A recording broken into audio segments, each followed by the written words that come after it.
Her gün tabak tabak tarım ilacı yediğinizi bilseydiniz ne yapardınız? Kullanımı gayet basit. Tozu yıkama yapacağın kabın içerisine koyuyorsun. Temizleyeceğin şeyleri 15 dakika içerisinde beklettiğin zaman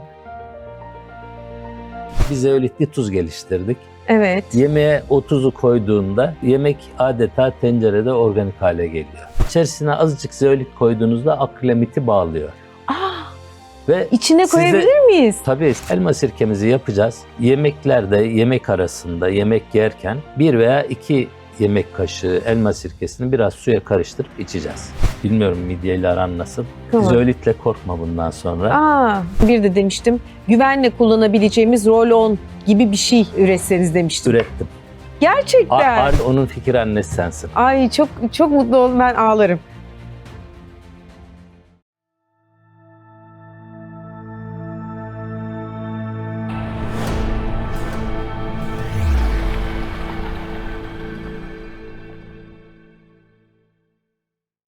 Her gün tabak tabak tarım ilacı yediğinizi bilseydiniz ne yapardınız? Benim gibi paniğe kapılırdınız değil mi? Peki ne yapacağız? Hemen soralım. Doktor Hasan Hüsnü Eren hocamız bizimle çünkü. Hocam hoş geldiniz. Hoş bulduk. Merhaba Beyza. Sizi görmek çok güzel. Hemen sormak istiyorum hocam. Çünkü biz özellikle mutfağın kontrolü bizde olduğu için hanımlarda biliyoruz ki yıkamak yeterli olmuyor. Sirke, o da olmadı sirkeyle karbonatı karıştırıyoruz. Acaba olur mu? İçimize sinmeyen bir şeyler var ama biliyoruz ki sirkeli karbonatlı su bile pestisitleri sökmeye aslında yeterli olmuyor. Siz diyorsunuz ki kitabınızda zeolit banyosu. Bu zeolit banyosunu biz kullanmazsak vücudumuzda biriken bu kimyasallar bize 5 yıl sonra nasıl dönüyor? Anlatır mısınız? Beyza, öncelikli olarak şunu altını çizmek lazım. Toksinler, ağır metaller vücudumuza çok kolay giriyorlar. Ama bunların vücudumuzdan çıkması çok zor. Bu nedenle bizim bunların vücuda girmesini engelleyecek bir şeyler yapmamız lazım. Hayatımızı buna göre dizayn etmemiz lazım. Tabii günümüzde bu çok kolay değil. Çünkü günde 2 öğün, 3 öğün yemek yiyoruz ve senin de söylediğin gibi yediğimiz bu besinlerin içerisinde tarım ilacı artıkları, ağır metaller, çeşitli kimyasallar, vücuda zarar verecek maddeler bulunabiliyor. Bunların vücuda girmeden engellenmesi için ne yapabiliriz sorusu benim yaklaşık 4-5 yıldır üzerinde çalıştığım bir konu. Daha doğrusu zeolitle çalışmaya başladıktan sonra acaba zeoliti bu alanda nasıl kullanabiliriz sorusunun peşine düşünce bayağı bir çalıştık. Afyon'da ben Afyonluyum. Evet. Orada bir Ar-Ge laboratuvarım var. Orada besinleri temiz hale getirmek, işte organik olarak alıyoruz, soru işaretlerimiz var. Normal alıyoruz, çok soru işaretlerimiz var. Yediğimiz gıdayı ya bu temizlenmiştir diye güvenle yiyebileceğimiz nasıl bir süreçten geçiririz diye bir çalışma yaptık. 2 tane ürün geliştirdik Ar-Ge laboratuvarında. Bir tanesi senin söylediğin bu meyve sebzeleri yemeden önce yıkayacağımız bir karışım. Evet. Bunun içerisinde sadece zeolit yok. Farklı moleküller var. Bunların her birinin farklı etkileri var. Kimisi pestisit daha iyi çözüyor, kimisi ağır metale daha fazla etki ediyor. Böyle bir karışım oluşturduktan sonra ve etkin dozlara karar verdikten sonra ölçümler yaptırdık. Sonuç %60 ila %95 oranında neredeyse %100'e yakın bunları temizliyor. Yani yediğin gıdadan vücuduna toksin girme ihtimalini minimuma düşürmüş oluyorsun. Kullanımı gayet basit. Tozu yıkama yapacağın kabın içerisine koyuyorsun. Temizleyeceğin şeyleri 15 dakika içerisinde beklettiğin zaman temizleniyor. Hatta böyle maydanoz, marul, Yeşillik, tere gibi evet, şeyleri koyunca girişle çıkış arasında o canlılık açısından da farkı gözlemleyebiliyorsun. Bu sağlığımızı korumanın önemli bir adımı. Yani vücudumuzu kirletmemek sağlıklı kalmanın en önemli adımı. Günümüzde en büyük tehlike de bu. Çünkü yediğimiz yemekler, içtiğimiz su, soluduğumuz hava, çevremiz acayip toksin. Toksin sahnağı altındayız. Zaten toksin sahnağına karşı zeolit kalkanı diye bir Evet. cümle de var kitabımda. İkincisi, evet, Şurada bu yazıyor. Evet. pişmeyen gıdaları temizledik. Burada en çok insanlar işte şu an mevsimi geldi, çilek yiyecekler. Evet. Çilekten çok korkuyorlar. İçerisinde ağır metal var, pestisit var. Çocuklarıma yedirmeyeyim diye çekiniyorlar. Biz çilekle özel bir çalışma yaptık. %66 ile 80 arasında yanılmıyorsam temizledik. O meyvenin yapısı da bozmadan. Çünkü Hayır, her şeyle içerisinde 15 temizleyemiyoruz da. dakika bekletiyoruz. Yani şimdi çok büyük meyveleri koyduğun zaman içerisindeki şeyleri temizlemekte çok başarılı olmuyor ama çilekte böyle bir başarısı oldu. Hatta ben arkadaşlara şunu yaptırdım. Çileğin kendi üzerindeki pestisite falan bırakmadım. Biz de ilave olarak pestisit koyduk. Yüklediniz diye. Yani üzerine sıktık pestisiti, ağır metal ilave ettik. Yani kirlettik çileği. Evet. O halde bile neredeyse %70'e yakın temizledi. Onun için aslında zeoliti bu şekilde kullanmak temiz gıda alma durumumuzu güçlendiriyor. Müthiş. Pişmeyenleri böyle temizledik. Pişenleri ne yapacağız? Ne yapacağız? Orada da mı zeolitten Orada istifade ediyoruz? Orada da bir zeolitli tuz geliştirdik. Evet. Yemeğe o tuzu koyduğunda yemek adeta tencerede organik hale geliyor. Yani zeolit yemekteki ağır metalleri, pestisitleri yakalıyor. Sen onu yiyorsun Evet. ama zeolit yakaladığını bırakmıyor. Ve bağırsakların dışına çıkmıyor. Böylelikle yediğin zararlı maddeler vücuda geçmeden dışkıyla atılıyor. Bu iki tane başlık bile, insanların düzenli bunu kullanması bile sağlıklarına çok önemli katkı. Yemeklerde Yemek zeolitli yaparken tuz. zeolitli tuz kullanıyorsun, Evet. yıkarken zeolitli karışım kullanıyorsun. Yani iki şey gıdayla gelen toksik yükü çok fazla azaltıyor. Yani minimuma düşürmüş oluyor. Böylelikle sağlığımızda katkı sağlamış oluyoruz, destek sağlamış oluyoruz. Yani müthiş gerçekten doğanın filtreleme zekası, matematiği. Bir yandan bundan istifade ediyoruz görünüşe göre, değil mi hocam? Şimdi ben şöyle diyorum, bizi yaratan bizim günün birinde çevremizi bu kadar çok kirleteceğimizi, zarar vereceğimizi öngörmüş, tedbirini dağların altına gizlemiş. Evet. Biz bunu fark edip kullanarak sağlığımızı koruyabiliyoruz. Ama bu her geçen gün zorlaşacak. Yani çünkü toksin yükü her geçen gün çok daha fazla artıyor. Biz annelerimiz, dedelerimiz gibi sağlıklı, daha sağlıklı bir ortamda değiliz. Daha kötü. Çocuklarımız da bizden daha kötü şartlarda yaşayacaklar. İşte zeolit böyle bir durumda onlara büyük bir destek sağlayacak. Hatta ben diyorum ki belki bir gün gelecek, 50 sene sonra mı olur, 100 sene sonra mı olur, zeolit olmadan yaşamak çok zor olacak. Vücudumuzu koruyacak bir madde. Ama güzel de bir şansımız var. Bunu ben zeolitle ilgilenmeye başladığımda yaklaşık 15 yıl önce fark etmiştim. Zeolit Türkiye'nin gizli boru. Evet. Maden çok olarak önemli. Türkiye'de dünyadaki kaliteli zeolitin büyük bir kısmı Türkiye'de. Hı hı. Yani zeolit dünyada çok büyük miktarlarda var ama sağlık için kullanılacak gliptinolit dediğimiz bir çeşidi var. O Türkiye'de yüksek oranda bulunuyor. Bu da bizim şansımız.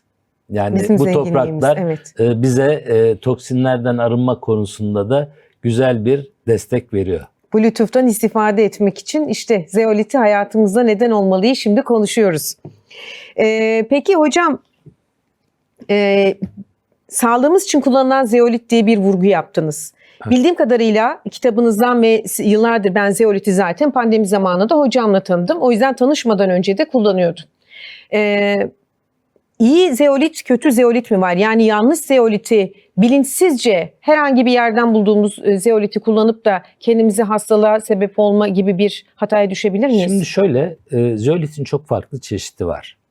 Mesela bazen şöyle de söyleniyor, zeolit kanser yapıyormuş. Hakikaten bununla ilgili bir çalışma var. Evet. Şimdi zeolitin 50'ye yakın çeşidi var. Mesela eriyonit içeren zeolitler kanser yapar. Ama bu kliptilonolitle aynı değildir. Sağlık için sadece kliptilonolit kullanılır. Ama sonuç itibariyle bu bir maden. Yani dağdan çıkıyor. kepçeyle alıyorsunuz, bunları işliyorsunuz.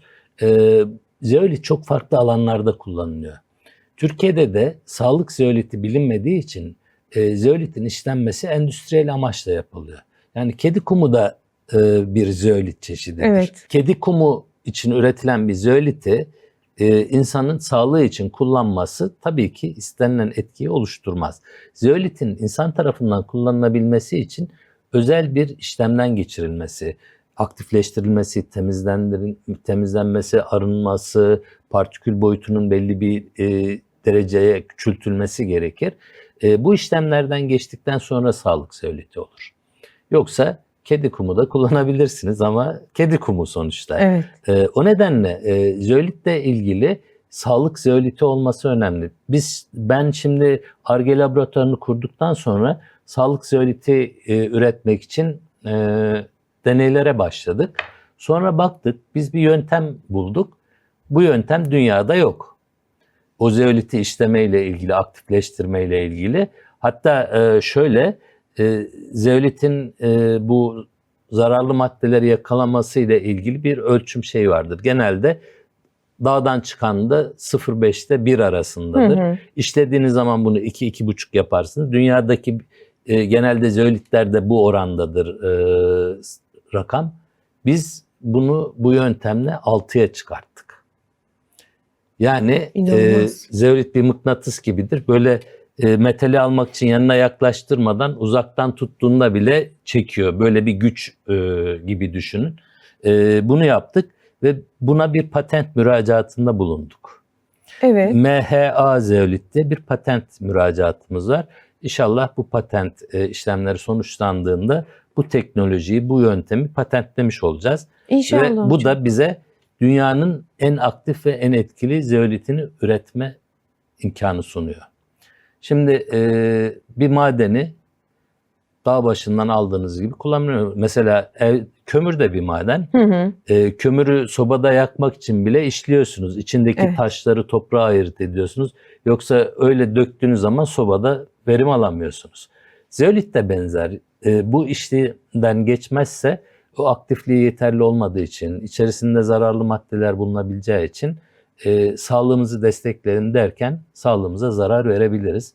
O nedenle bu ayrım önemli. Sağlık zeoliti olması. Yani benim söylediğim, kullanılmasını önerdiğim zeolitlerin hepsi sağlık zeoliti. Yoksa kedi kumu önermiyorum.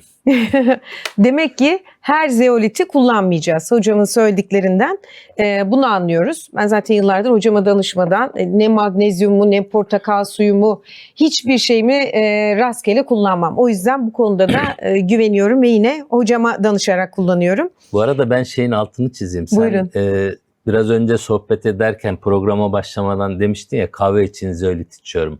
Aslında zeolitin çok güzel etkilerinden birisi de bu. Hepimizin kahve alışkanlığı var. Evet. Kimisi Türk kahvesinden vazgeçemiyor, kimisi espressodan vazgeçemiyor ama kahveyi bir şekilde içiyoruz. Evet. Şimdi kahve hazırlanma şekli nedeniyle o kavrulması sırasında akrilamit dediğimiz bir madde oluşuyor. Akrilamit de kanserojen. Evet. Her kahve için mi? Her Mesela kahve. filtre kahve ya da americano içiyorum ben. Hepsinde. Kavrulan kahvenin hepsinde akrilamit oluşuyor. O kavrulmasıyla alakalı bir durum bu.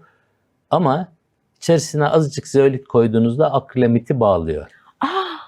Ve içine koyabilir miyiz? Tabii sizi kanser yapacak bir maddeyi siz böylelikle varsa kahvenin içerisinde bloke etmiş oluyorsunuz. Kanser riskini ortadan kaldırıyorsunuz. Ben de ya öncesinde ya sonrasında içiyordum. O da olur ama içerisine yani çok koymaya gerek yok. Şöyle azıcık kaşığın ucuyla koyduğunuzda o işi çözüyor. Çok iyi. Zaten Hindistan cevizi ya da bir şey koyuyorduk içine. Değil mi? Şimdi biraz da zeolit. İçimize sinesine. Tükettiğiniz gıdaların sizin tarafınızdan emin olma hissini sizde yaşatır. Evet. Zeoliti koyduğunuzda biliyorsunuz ki o sizin adınıza gıdaların içerisindeki vücudunuza zarar verecek kimyasalları, toksinleri, ağır metalleri temizliyor. Bu kadar güzel bir rahatlık var mı? Ve üstelik Türkiye'de çıkıyor. Çok da pahalı değil. Evet. Şimdi ben ilk zeolitle tanışmam Almanya'da olmuştu. O dönem zeoliti Türkiye bazı hastalarıma önerdiğimde kutusu işte 100 euroya falan getirebiliyorlardı. Çok pahalıydı fiyatı. Yani 4-5 bin lira gibi bir rakam. Şimdi 400-500 liraya o muadilleri var. Çünkü bizim zeolitimiz işlendi. Bizim zeolitimizi biz şey yaptık. Dışarıya para gitmiyor. İnsanlar kolayca ulaşabiliyor. Bu tarafı da bir avantaj. Yani bazı şeyler çok iyidir ama ulaşılması zordur. Buna herkes ulaşabilecek şekilde ekonomik bir şey. İşte yemeğe bir tane şey koyuyorsunuz. 5-10 lirayı geçmiyor o temizlik işi. O nedenle zeolitin hem stratejik olarak ikinci boru olarak adlandırıyorum ben onu. Hem kalite olarak hem de maliyet olarak hayatımıza sunduğu kolaylık gerçekten çok güçlü. Yaş sınırı var mı kullanım Yok. için? Aa, çok Yok. güzel. Yani Genç. şimdi zeolit biraz önce söylediğim gibi içtiniz sadece sindirim sisteminde çalışır. Yani yemek borunuz, mideniz, bağırsaklar oradan da dışkıyla atılır. Kana geçmez. O nedenle herhangi bir hastalık, herhangi bir yaş, emzirme, hamilelik hiçbirisi zeolit kullanmanın önünde engel değildir. Herkes Doktorunuza kullanabilir. danışınız yazar ya prospektüste. Doktorumuza danışıyoruz işte, buyurun. Kullanılabilir diyorsunuz. Sadece bazılarında şu görülür. Zeolit tabii bu işi yaparken bağırsaklarda bazılarında fazlaca su da tutabilir. Eğer su yetersiz alırsanız kabız olabilirsiniz. Tek şikayet zeolitten bu. Yani size yapabileceği en büyük verebileceği rahatsızlık kabız olmaktır. Onda suyu mu fazla Suyu tüketelim? fazlalaştıracaksınız. Bu tür şeyle karşılaşan olursa zeolit miktarını artırıp suyu çoğaltacak. Bu bir şekil bir süre böyle kullandığında vücut tolere ediyor, normale dönüyor. Yani kalıcı bir etki oluşturmuyor. Şimdi ben siz tabii mikrofondan fark etmiyor olabilirsiniz ama ben şu anda normalden hızlı ve daha yüksek konuşuyorum. Bağırarak konuşuyorum. Neden? Çünkü bugün burada içtim kahvemi. Yanımda zeolit yoktu ve şu anda çarpıntım var. Ama ben içtiğim zaman bunu yaşamıyorum. O yüzden de ses tonumu biraz ayarlamakta güçlük çekiyorum. Yani bu tür kontrol sağlayıcı etkileri var değil mi? Özellikle benim gibi kahve tüketmeyi çok sevenler için bu çok önemli bu uyarı. Ya, şöyle kahvenin sadece çarpıntının ötesinde ve içerdiği aklemetin ötesinde vücutta, mide, bağırsak sistemimizde olumsuz etkileri de olabiliyor. Evet. Mide rahatsız olanlar, reflü olanlar kahve bunu tetikliyor. Zeolit burada da güzel çözümler sunuyor. Yani düzenli olarak öyle kullandığınızda Evet. reflü için çok etkili çözümler sunar. Mide ülseri için etkili çözümler sunar. Küba'da zeolit ülser için patentli ürün. İlaç olarak Ülser satılıyor. tedavisi için. Tabii. Yani mide rahatsızlıkları için de Tabii. koruyucu Tabii. bir etkisi var. Siz zaten hep Özellikle reflü olanlar önleyici için. çalışmalı yaklaşımlarınızdan biliyoruz daha önceki çalışmalarınızda. Bu da öyle, zeolit de. Aynen öyle. Şimdi Beyza zaten ben hep şunu söylüyorum. Bizim yapmamız gereken şey insanların sağlığı kaybolduktan sonra onları iyileştirmeye çalışmak değil. İnsanları sağlıklı tutacak önerilerde bulunmak. Evet. Biraz günümüz doktorluk bakışına ters gibi geliyor ama işte insanları sağlıklı tutunca hasta sayısı azalıyor. Aslında öyle değil. Siz insanlara sağlıklı olmayı ne kadar çok öğretirseniz yaptığınız mesleğin, ettiğiniz yeminin hakkını vermiş oluyorsunuz. İşte benim şimdiye kadarki önerilerim, sen de biliyorsun, bütün kitaplarım çıktığında seninle söyleşilerimiz oldu. Çok da mutlu oluyorum gerçekten. İyot bu etki için önemli, C vitamini bunun için önemli, zeolit bunun için önemli. Yani vücudun ihtiyaç duyduğu şeyleri vücuda verdiğinde vücut sağlıklı kalıyor. Bir de böyle koruyucu etkisi varsa o zaman daha da sağlıklı oluyorsun. İşte benim de amacım insanlara çok etki eden, toplumun büyük bir kısmını risk altında bırakan bu toksin maruziyetini minimuma düşürmek. Sana bir çalışmamızda anlatayım, tamamlanmadı, devam ediyor. Veterinerlik fakültesiyle yapıyoruz bu çalışmayı. Tavuklar var bizim. Evet. Yarısına özel zeolitle geliştirdiğimiz bir formülü yemlerine katıyoruz. Yarısına da normal yem veriyoruz. Hedefimiz tavuklarda organik yumurta elde etmek. Çok ilginç. Mantık basit. Nasıl hocam? Tavuktaki zararlı maddeleri ben zeolit vererek tavukta tutar, yumurtaya geçmesini engellersem yumurta daha kaliteli ve sağlıklı olacak. Bunu da başaracak gibi duruyoruz. Kimlerin oyununu bozuyorsunuz yine hocam? Müthiş. İlaç sektörü böyle, bilirsiniz, hep konuşuruz. İlaç sektörü hasta eder. Modern tıp işte ona çözüm bulur diye. Müthiş bir oyun bozucu. Yani mükemmel. İnsanlığa hizmet gerçekten budur. Yani yumurta çocuklarımıza güvenle verebileceğimiz şekilde bir temiz yumurta inşallah elde edeceğiz. Çalışmalarımız bunu bu şekilde sağlayabileceğimiz yönde ilk şeyler. İnşallah İşte hocam. 5-6 ay sürecek gibi çalışma. Zeolit tuzu da bana söylemiştiniz ve çok Evet. heyecanlanmıştım. Çok şükür o artık ulaşılabilir Evet. durumda. İnşallah bu da öyle olur. Biz böyle yumurta kodu takip ederek gerçekten şey olduk artık. İşte Bilim insanı dedektiflik olduk. yapmaya gerek Evet. yok. Şimdi organik malzeme alıyoruz. Bu organik mi değil mi emin olamıyoruz. Evet. Ne kadar organik emin olamıyoruz.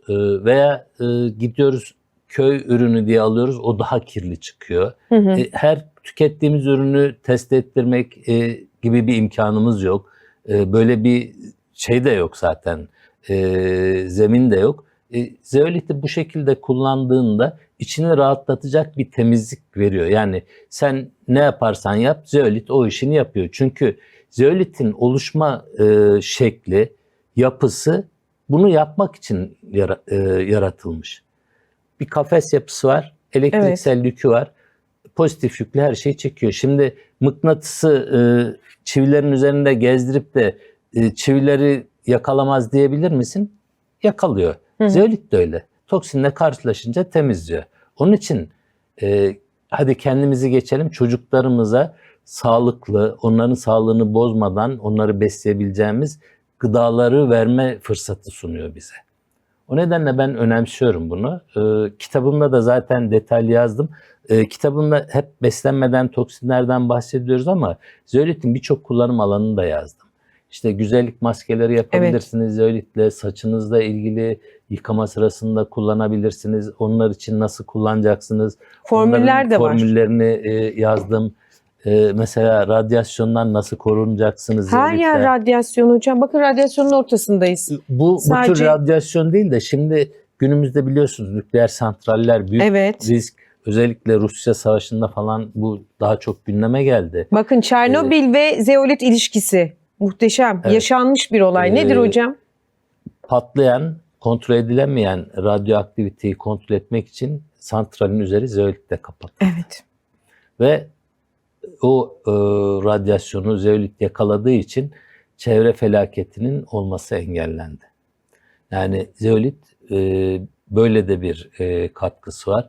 Yani zeolit anlatmaya başlayınca hayatımızın her yerini kolaylaştırıcı etkisi var. Mesela ayakkabılara bir parça zeolit koy, ne oluyor? Kokuyu alıyor. Sünger gibi çekiyor onu. Buzdolabına koy, buzdolabı kokusunu alıyor. Buzdolabındaki o kötü kokuyu ortadan kaldırıyor. Eve koy, böyle bir saksının içerisine. Nem çok fazlaysa o nemi çekiyor. Hava kuruyunca da nemi geri veriyor. Yani nefes alıp veriyor. Müthiş bir dengeleyici aynı zamanda. Aslında yaşayan bir mineral. Evet. Tek ölüm sebebi ağır metal. Onu bağladığı zaman artık bırakmıyor.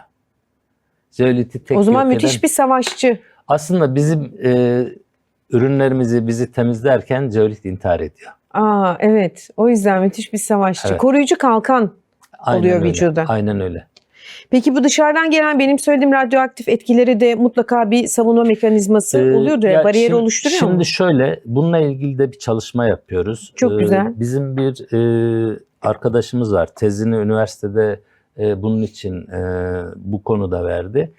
Zeolit kumaş dokuyacağız nanoteknolojiyle. Yani harika. Radyoaktif bir patlama oldu. Radyasyona maruz kalacaksınız. Bunu üzerinize giydiğinizde o radyasyonun size bulaşmasını engellemesini hedefliyoruz. Bununla ilgili çalışmalara başladık. Eğer böyle bir şey olursa işte orada bir nükleer santral patladı, şuradan radyasyon geliyordan korkmadan onu üzerimize şey yapacağız. Tabii burada bunu test ettikten sonra anlayacağız. Eğer şunu yapıyorsa birçok benim meslektaşımın işini kolaylaştırmış olacağım. Radyoloji ünitelerinde radyasyon çok fazla. Çok. Bu kıyafeti giyerek eğer radyasyondan korunuyorlarsa şu anki kurşun yelekler falan göstermelik, korumuyor. En azından insanları gerçekten koruyacak bir şey üretmiş olacağız. Tabii bunun çalışmasını yapmadığım için kesin konuşamıyorum böyle bir şey yapıyor diye. Çünkü dünyada da literatürde böyle bir şeyi yok. Etkisinden bahsedilmiyor. Ama hedefiniz şu anda bu. Araştırmalarınız bunun Biz üzerine. şimdi kumaş ürettik. Nanoteknolojiyle laboratuvar boyutunda bunu ürettik. Bunu geliştirip daha sonra Atom Enstitüsü kurumuyla ölçümler yaparak engelliyor mu engelleyemiyor mu bunu yapacağız. Eğer bunu başarırsak artık görüntüleme sistemlerinde de bir değişiklik olacak. Duvarlar kurşun levhalarla değil zeolitle kaplanacak. Evet. Kıyafet zeolit kumaşlar giyilecek ve insanların hayatı kolaylaşacak. Ay müthiş bir çalışma. Yani çığır açacak bir çalışma baktığınız zaman. Gerçekten. Yok diyorsunuz çünkü dünyada değil mi hocam? Yok. İnşallah. Muvaffakiyet diliyoruz tabii. Çünkü Teşekkürler. hepimiz için bu. Siz diyorsunuz ki bedenimizin ikinci karaciğeri değil mi? Zeoliti. Neden adeta ikinci bir karaciğer zeolit hocam? Şimdi şöyle, karaciğerimiz bizim vücudumuzu temizleyip bizi temiz tutan organ. 7/24 çalışıyor. İzne ayrılmıyor. İsyan etmiyor. Ama zorlandığı zaman da karaciğer yağlanması, karaciğer değerlerinin bozulması, yetmezliğe kadar giden problemler yaşıyoruz. Şimdi o kadar çok toksine maruz kalıyoruz ki Beyza, karaciğerimiz bunun altında eziliyor. Evet. Eğer biz bu toksinin bir bölümünü karaciğere ihtiyaç olmadan temizlersek, karaciğeri de rahatlatmış oluyoruz. Yükünü hafifleteceğiz. Tabii düzenli olarak zeolit kullandığında zeolit karaciğerin temizlemesi gereken toksini oraya gitmeden yakalıyor ve dışkıyla attırıyor. Evet. Ne oluyor? Karaciğerin yükünü azaltmış oluyorsun. Adeta karaciğer gibi çalışmış bir sistem kurmuş oluyorsun. Onun için ikinci karaciğer diyorum. Yani ikinci karaciğerinizi taktırın sözü buradan çıktı. Böylelikle hem temizliği yapmış oluyorsun hem de karaciğerin yükünü azaltmış oluyorsun. Zeolit ikinci bir karaciğer olarak adlandırılmayı hak ediyor diye düşünüyorum. Çünkü karaciğerimize yol arkadaşlığı yapıyor bir yerde değil Tabii mi? onu kolaylaştırıyor. Evet. Onun yük altında ezilmesini engelliyor. Karaciğer yağlanmasını azaltıyor. Böylelikle karaciğer yapacağı işi de tam anlamıyla yapıyor. Bu da bir sağlığımız için bir artı. Gerçekten çok etkileyici.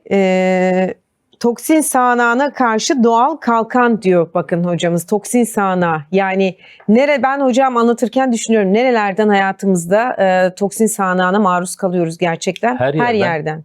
Şimdi kutuplarda bir çalışma yapmışlar. Kutup ayılarından kan almışlar. Kandaki toksinlerine bakmışlar. Bizdeki toksinler kutup ayılarında da var. Yeraltı suları, kaynaklar kirlendiği için toksinler oraya da taşınıyor. Yani Onları da zehirledi toksinleri insanoğlu.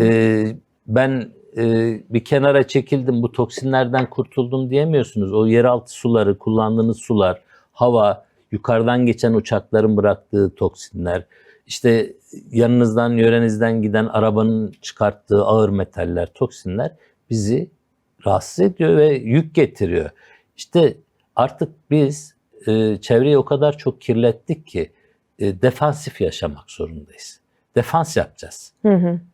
Defansta da en güçlü araçlardan bir tanesi zeolit. Vücuda girmeden temizlemek. Şimdi hep bizde detoks anlatılır. Detoks Evet. zaten herkes tarafından da çok böyle bilinen bir kavram. Ama yanlış biliniyor. Yani işte bir su içmekle, bir sebze suyu sıkıp içmekle veya 2-3 gün hafta sonu kampları yapmakla vücudu temizlemeniz mümkün değil. 30 yılda, 40 yılda kirlettiğiniz vücudu 2-3 günde yaptığınız bir uygulamayla temizlemeniz mümkün değil. Bunların hepsi medyatik yaklaşımlar. Evet. Vücut, karaciğer 7/24 temizler. Siz de eğer bir detoks yapıyorsanız, detoks uygulaması bu birkaç yıl sürer. Yükü azaltmanız. Tamamen sıfırlayamazsınız ama azaltırsınız. Şimdi detoksla ilgili bize üniversitede anlatılırken hep karaciğer üzerinden detoks anlatılır. Karaciğerin detoks fazları vardır. Faz 1, faz 2, faz 3. İşte bir yerde bir şeyle birleştirilir, su da erir, yağ da erir hale getirir. Öbür tarafta idrara gönderilir, dışkıya gönderilir. Yani vücudun bu detoks sistemi böyle anlatılır. Ama şimdi bunun değişmesi lazım. Faz 1, faz 2, faz 3'ün yanında bir faz daha var. Faz 0. Aa. Yani vücuda girmeden zeolit toksinleri yakaladığı zaman o fazlara gerek kalmadan vücudu temizletiyor. İşte biz artık faz 0'a Sıfır. çalışacağız. Yani zeoliti hayatımıza Evet, alarak faz 0. karaciğerimize bir hediye vermiş olacağız. Aslında zeolit karaciğer hediyesi. Karaciğere bir hediye. Onun işini kolaylaştırıyor. Daha vücuda girmeden Evet. onu püskürtecek. Eğer girmişse de bunu da temizleme sürecinde yardımcı olacak. Tabii ki şimdi vücuttan atılan şeylerin de vücuttan sağlıklı uzaklaştırması önemli. Biz şimdi toksinler karaciğer, bağırsağa gönderiyor da hepimizin bağırsağı çok iyi çalışmıyor ki. Bunların bir bölümü geri emilebiliyor. O toksinler bağırsak mukozamızı hasarlayıp zarar verebiliyor. Zeolit kullanırsanız bunu da engelliyorsunuz. Zeolitle ilgili yapılan çalışmalar var. Zeolitin düzenli kullanımda bağırsak bütünlüğünü oluşturduğunu gösteriyor. Yani o bağırsakta oluşan hasarın, bağırsak geçirgenliğinin düzeldiğini gösteriyor. Bu açıdan da önemli. Çünkü günümüzde herkeste problem bağırsaktan başlıyor. Evet. Cildinizdeki sivilce de bağırsakla ilgili, alerjileriniz de bağırsakla ilgili, otoimmün bir hastalığınız varsa bu da bağırsakla ilgili. Gerçi bunu 2000 yıl önce Hipokrat söylemiş, her şey bağırsakta diye. Ama biz daha yeni farkına varıyoruz. Zeolitle de ikinci beynimizi koruyoruz. Aslında bu da bir şey. Yani karaciğere hediye vermekle kalmıyoruz. Bağırsakları da. Bağırsakları da korumuş oluyoruz. Yani ikinci beyninizi zeolitle daha sağlıklı hale getirmiş oluyorsunuz. Bunlar önemli. Bir de güzel yanı şu, bağırsakta yapılan çalışmalar gösterdiği vücuda zarar veren bağırsaktaki bakterileri azaltıyor ama faydalı olanları çoğaltıyor. Aa. İyi bir ortam sağlıyor onlara. Böyle Yıllardır güzel. zaten bunun üzerine İşte doğru böyle, beslenmeye böyle çalışıyoruz. güzel bir etkisi de var. Vallahi müthiş. Yani faydalı bakteriler için işte kefirler, doğal beslenme, doğal yoğurtlar, bir sürü formüller. Onları Fermente yapıyorsunuz. besleniyoruz. Zeolitle de bunu çok güçlü hale getiriyorsunuz. Yani bağırsağı düzeltme çabanızı güçlendiriyor, destekliyor. Evet. O nedenle zeoliti göz ardı etmemek lazım. Mutfağınızdan, Hayatımıza bir şekilde hayatınızdan. almamız lazım. Sporcular için doğal ve yasal performans sırrı zeolit diyor hocam. Değil mi? Sporcuların Şöyle, hayatında neden olmalı zeolit? bununla ilgili yapılmış bir çalışma var. Spor öncesi zeolit aldığınızda laktik asit oluşumunu azalttığı görülmüş. Yani o kas ağrıları, kas performansı ile ilgili sıkıntıyı ortadan kaldırıldığı görülmüş. Sporculara spor öncesi alabilirsiniz diye öneriyoruz. Ama sporcuların bizden, normal insanlardan daha fazla enerjiye ihtiyacı var. Evet. O nedenle onların toksin nedeniyle enerji üretim kapasitelerinin düşmesi onlarda bizden daha zor sonuçlar oluşturuyor. Olumsuz sonuçlar oluşturuyor. Zeolit onlar tarafından kullanıldığında toksinleri azaltmak aslında onların spor performansını dolaylı yoldan desteklemek anlamına geliyor. O nedenle sporcuların da kullanmasını öneriyoruz. Evet. Zeolit ve spor ilişkisini de böylelikle öğrenmiş olduk. Valla insan şey diyor yani Çernobil faciasında nükleer serpintiyi durdurmak için kullanılan zeoliti biz niye hayatımızda kullanmayalım? Bu kadar maruz kaldığımız toksik etki karşısında, değil mi? Peki şimdi ben yine yayından önce konuştuğum için sizler için de soracağım. Midesinden sindirim yolları ile ilgili veya midede işte hazım sorunları yaşayan Reflü. kişiler için, reflü için, belki gastrit için bilmiyorum. Nasıl bir faydası olabilir zeolitin? Şimdi Beyza burada önce bir yanlış bilinen bilgiyi düzeltmemiz Buyurun. lazım. Mide rahatsızlığı olanlar genelde midem çok asit yapıyor. Ondan dolayı benim midemde rahatsızlık vardır. Ama genellikle mide rahatsızlıkları midenin asit yapmasıyla değil, asit yapamamasıyla bağlantılıdır. O nedenle öncelikli olarak midenin asitini tamamen yok eden ilaçları bir kenara bırakmamız lazım. Bunlar bizi iyi etmiyor. Radyonun sesini kısıyor. Sadece duymuyorsunuz ama radyo arka planda çalmaya devam ediyor. Şimdi bunu yaptıktan sonra mide asitini yükseltmek lazım. Bunun en kolay ve en doğal yolu elma sirkesi.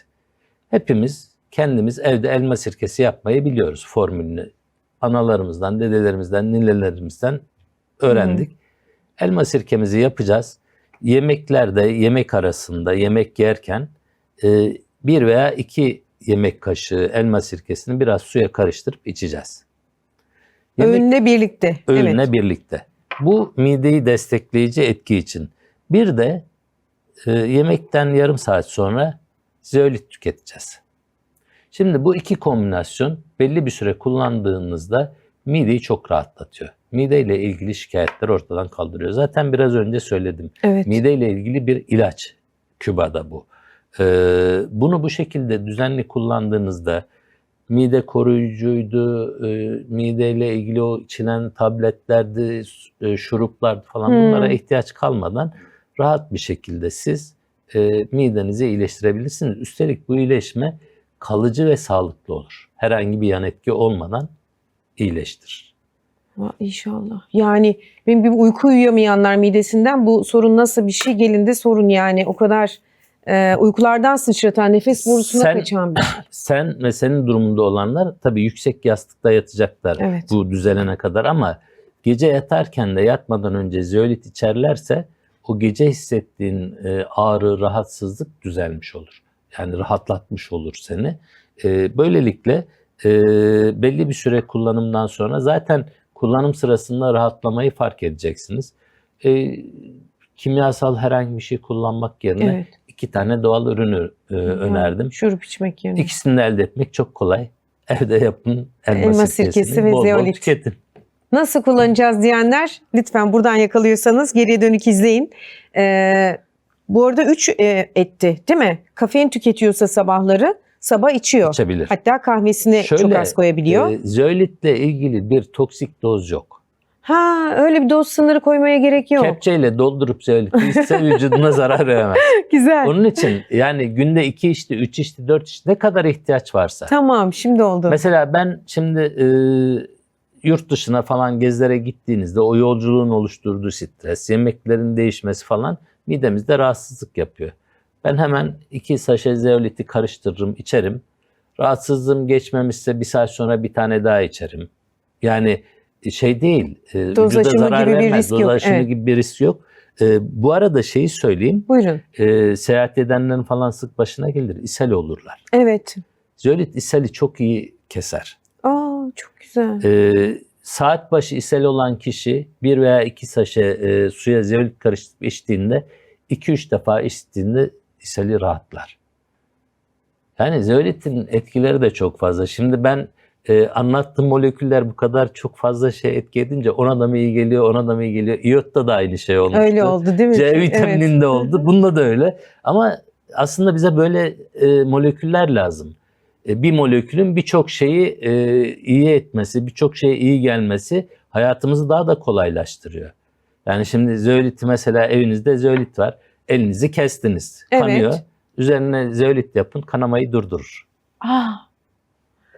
Ya onun yapısına baktığınızda zaten evet öyle bir emicilik şeyi var, yapısı onu çağrıştırıyor. Hani mesela bu ürün Amerikan ordusunda patentli bir kan durdurucu olarak kullanılıyor. Ona da çalışıyoruz.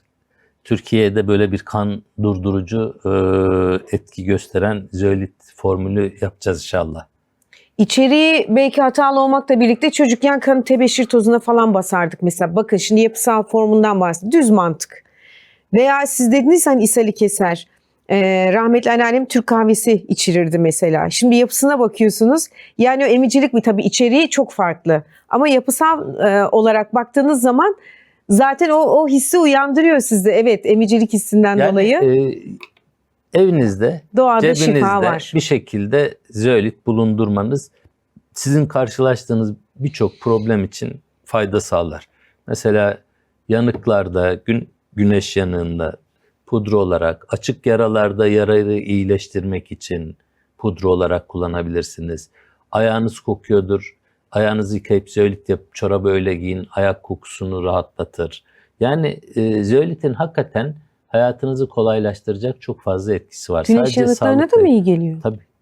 Güneş yanıklarında mesela zeoliti sıvı bir maske haline suda eritip vücuduna yap, o ağrıyı rahatlatır. Kil maskesi gibi mi yapacağız? Böyle hani Tabii. kil eritip Yani yapıyoruz, çok onun böyle gibi şey böyle. değil. Çamur Sulu bir gibi. şeyi sprey olarak bütün vücuduna dağıt. Şeyi ağrıyı da ve o güneş yanığının verdiği rahatsızlığı da azalmasına destek olur. Aa, çok güzel. Tatile giden varsa alın yanınıza. Yani orada lazım olur çoluk çocuk filan. Çocuklar özellikle çok güneşte kalıyorlar. Gölgede bile yanıyorlar. Yani hayatımızı kolaylaştıracak şeyleri ne kadar hayatımıza alır, sağlığımızı bunlarla desteklersek hastalıktan o kadar uzaklaşıyoruz.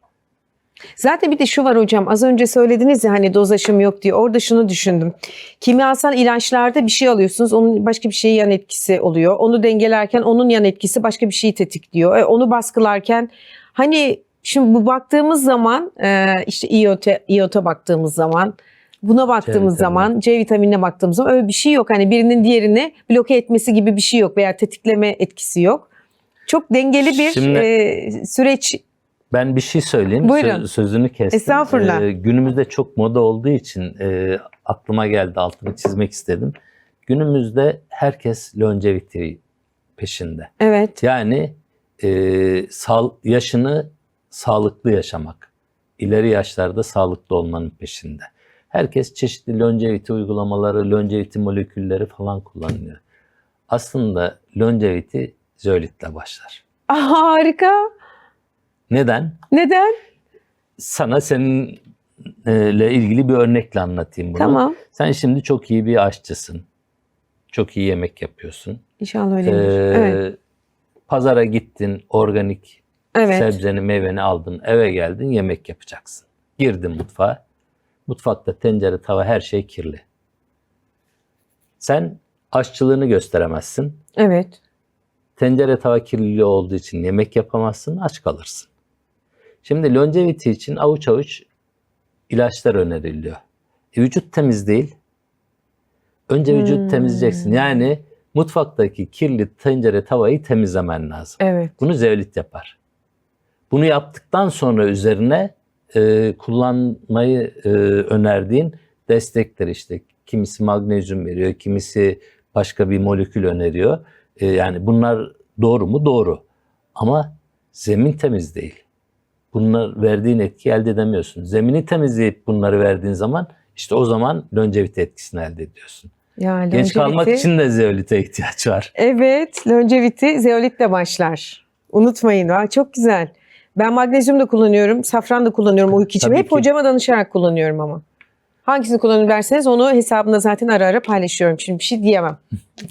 Peki hocam şimdi asıl soruya gelelim. Her zeoliti piyasada gördüğümüz işte bu daha uygun, bunun içeriği iyidir falan her gördüğümüzü kullanabiliyor muyuz? Hepsi aynı etkiyi mi yapar? Onu biraz önce Kapsülü söyledim. var, saşesi var. Zeolitin kapsülle kullanımı yetersiz dozdur. Bir de zeolit çok hafif, kapsüle falan girmesi çok zor bir üründür.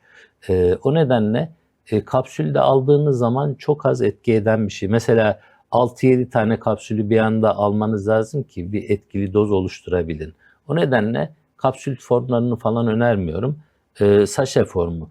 Bir de satılıyor, kavanozda satılıyor zeolit. Tabii bu maliyeti azaltan bir etki ama zeolitin en önemli özelliği nem tutması. Şimdi siz kavanoza koyduğunuzda bu havadaki nemi alır. Bu da zeolitin aktifliğini etkisizleştirir. O nedenle zeolitte kullanılacak saşe içerisinde nemle etkilenmeyen, havayla temas etmeyen ve yeterli miktarda olan.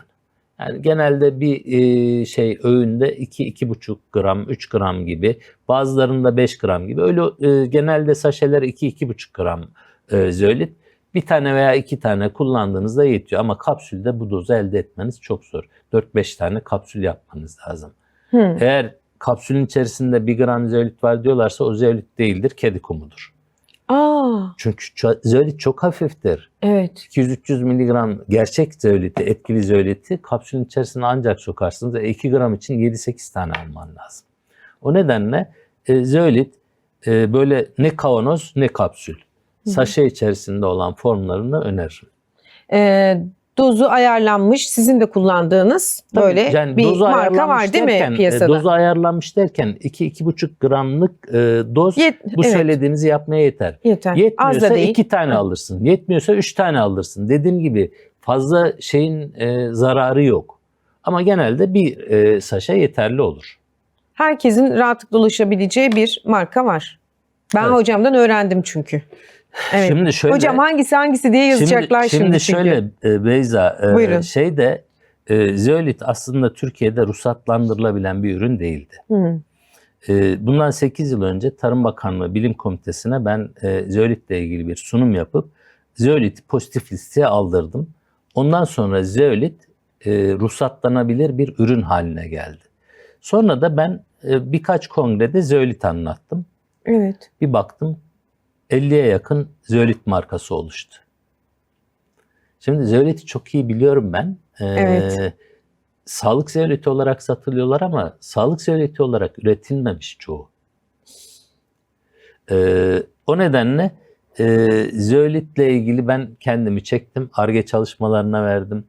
Evet. Ar-Ge çalışmalarında bu söylediğim etkileri oluşturan zeolit ortaya çıktıktan sonra artık zeoliti anlatmaya başladım. Çünkü anlattığınızda yanlış ürünler de karşınıza gelebiliyor. Evet. En azından tercih yapıldığında doğru bir ürünü bulabilecekleri zemin oluşsun diye bekledim. Şu an işte birçok Ar-Ge çalışması sonuçlandı. 5-6 tane patent müracaatı yaptık. Müracaatlardan birisi de, bilmiyorum midye ile aran nasıl?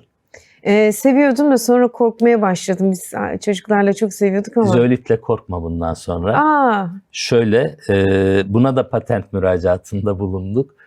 Midyeyi hazırlarken kullanılacak bir çeşit zeolit ürettik. Onunla hazırladığın zaman midyeyi içerisindeki ağır metal neredeyse sıfıra düşüyor. Kendimiz hazırlıyorsak eğer, iç pilavın değil yani midyenin kendisini. Midyenin kendisi, evet. Midye, o toksinlerden arındırabiliyor ağır metallerden. İçerisinde. Evet. Onu neredeyse sıfıra düşürüyor. Midye de çok başarılı oldu. %99, %100 oranında ağır metallerde temizlik sağladı. Tabii bu evde kendin hazırlıyor değil.